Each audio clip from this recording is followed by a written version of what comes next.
আমিও ক্রেতা হিসেবে অনলাইনে প্রতারিত হয়েছি অ্যাজ আ কাস্টমার।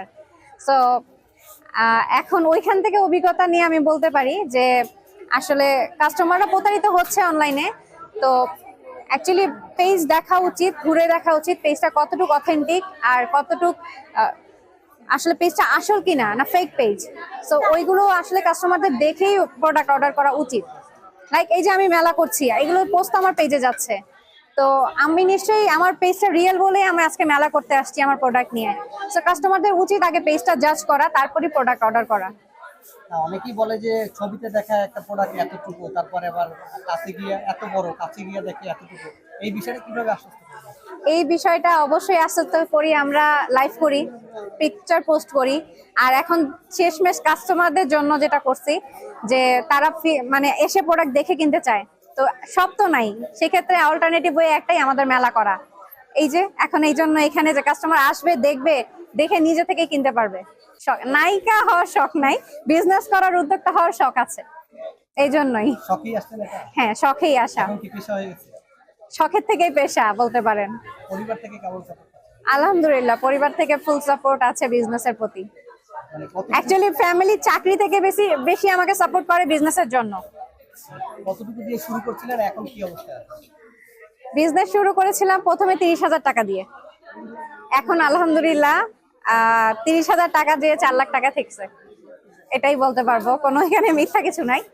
আচ্ছা, মান্থলি এখন কি আপনি সংসার চালাবার মতো অ্যাবিলিটি রাখেন? ওই মেন্টালিটিতে অ্যাকচুয়ালি বিজনেস করা না, সংসার চালানোর জন্য হাজবেন্ড আছে, ফ্যামিলি আছে, সব আছে। নিজের শখের জিনিসগুলো আসলে পুরো করার জন্য বিজনেসের শখে করা, এখন শখ থেকে এটা পেশা বলতে পারেন। অনেকে তো আসলে এই যারা নারী উদ্যোক্তা, তারা আবার অনেকেই বলে যে আসলে তারা সংসারে একটা ঝামেলা সৃষ্টি হয়, যেমন যে ইনকাম করলে সে আরেকজনের উপরে ডমিনেট করতে চায়, হাজবেন্ডের উপরে। এই বিষয়টা কি সত্যি? না না, হাজবেন্ডের দায়িত্ব হাজবেন্ডের, ওইখানে আমি কোনো ইন্টারফেয়ার করি না, বাট আমার যেটা করা সেটা আমার। মানে যারা তরুণ, অনেকে দেখলাম যেখানে নারী উদ্যোক্তা আছে, আপনার থেকে বয়স অনেক তরুণ, হ্যাঁ, অনেকেই আছে। এরকম যারা আসতেছে বা আসবে, তাদের উদ্দেশ্যে কি বলবো? তাদের উদ্দেশ্যে কি বলবো, অবশ্যই উদ্যোক্তা হওয়া একটা পজিটিভ দিক আমি বলবো। আর উদ্যোক্তা হওয়ার মতো যদি অ্যাবিলিটি থাকে, তাহলে আমি বলবো অবশ্যই চাকরি থেকে উদ্যোক্তা হওয়াটাই বেটার। এটাই।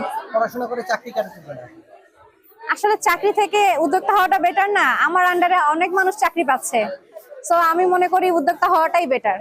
সবাই যদি উদ্যোক্তা হয়, তার চাকরি কে করবে? না, সবার কাছে তো উদ্যোক্তা হওয়ার অ্যাবিলিটি থাকে না, আমি তো বলছি যাদের কাছে উদ্যোক্তা হওয়ার অ্যাবিলিটি থাকবে অবশ্যই তাদের উচিত চাকরি থেকে উদ্যোক্তা হওয়া। আচ্ছা, তো আপনার অনলাইনের অ্যাড্রেসটা একটু বলবেন আমাদের? আমাদের অনলাইনে দুইটা পেজ আছে, একটা হচ্ছে অনলাইন মার্ট বিডি, একটা হচ্ছে ইউনিক ডিজাইন বাই তানাজ। দুটাই আমাদের পেজ, আর দুটাতেই আপনারা সেম প্রোডাক্টই পাবেন। কি কি প্রোডাক্ট পাওয়া যায় একটু বলবেন? পাকিস্তানি জুয়েলারিজ, সব ধরনের ব্রাইডাল, পার্টি ওয়্যার, সব জুয়েলারিজ এন্ড পাকিস্তানি যত ব্রাইডাল ড্রেস আছে ব্র্যান্ডেড, মাস্টার রেপ্লিকা, এটা আমাদের পেজে পাবে। এই নারী উদ্যোক্তা মেলায় আসলে কোথেকে আসলেন আসলে? কিভাবে আসলাম? হ্যাঁ, কোথেকে আসলেন আগে এটা বলুন। আসছি পুরান ঢাকা থেকে। আচ্ছা, আপনাদের কি অনলাইন না স্টল আছে? আমাদের অনলাইন, পুরোটাই অনলাইন বেসড, কোনো শপ নাই। হ্যাঁ, কোনো শপ নাই, আমাদের পুরোটাই অনলাইন। এন্ড অনলাইনেই মাশাআল্লাহ আমাদের আলহামদুলিল্লাহ ভালো কাস্টমার আছে। অনলাইনে তো মানুষ প্রোডাক্ট কিনে অনেক সময় প্রতারিত হয়, তো আপনারা কিভাবে কাস্টমারদের